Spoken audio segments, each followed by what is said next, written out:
Cameron here in Horticulture Week. Thanks for the thumbs up in the order. You mentioned about the agri-tech strategy and the potential benefits that's going to bring for the production horticulture. Well, 160 million sounds like quite a lot.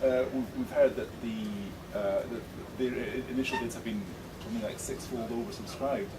Is the government considering maybe expanding the pot of money somewhere down the line, as was suggested in the Defra report earlier this week? I know that everyone mentioned that. The only thing I'd say is it's not necessarily a bad thing that these things are oversubscribed, because it means you get quite a competitive process and you're able to really select out the best bids. In some ways, I'm more concerned when these things are under subscribed, because then you haven't got that challenge and that competition. I mean, look, it's supposed to be a 5-year program. This, we'd review it obviously at the end of that 5 years. So no plans to review the amount of money in that agri-tech pot at this stage. However, what I would say is we're really keen to find alternative ways of levering additional money in. I've had discussions, for instance, with the British Growers Association about how we might reform the producer organisation regime in the European Union. At the moment, a producer organisation can only be formed with the primary objective of marketing.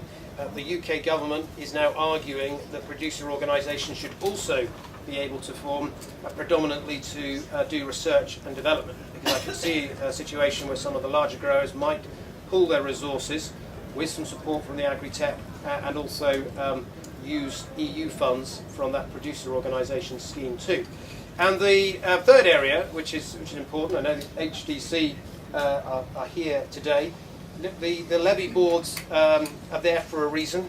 It's their role to lead on research, and we've now got Peter Kendall as the new chairman of the AHDB, and I'm keen that we really refocus the efforts of those levy boards and get groups like the HDC. They've traditionally done some very good work in research, but really make sure that that money's going on the right kind of research. So I think we shouldn't see the agri-tech as being the only game in town. We're keen to try and draw down new money from Europe through the producer organisations, and to make better use of that existing money through the levy board, the HDC. Okay, we've got time for one more question, please, and then we need to push on.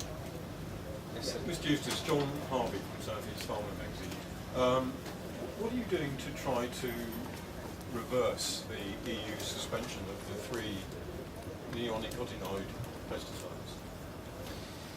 Well, look, we opposed the ban on neonicotinoids last year because we didn't think the science supported a ban. We lost that argument. Other member states felt that it did. And obviously we are where we are. So there's a European level ban. You don't always get your own way. But we will continue to basically press for science to prevail on these matters. Where there are evidence gaps and where there are doubts, of course, more research work should be done by EFSA now, the European Food Safety Agency, to address the concerns that have been raised. But we were clear that we didn't feel that on the science that exists there was a strong enough case to ban neonicotinoids. And in fact, our concern at the time was that by banning neonicotinoids you would only increase the use of pyrethroids and other pesticides, which actually might be more harmful to pollinators, more harmful to the natural environment. So we didn't agree with the ban at the time, but we lost that argument at the time, so we've got to live with the position that we have. But obviously we'll continue to make the case for a science-based approach in the European Union when this is next reviewed.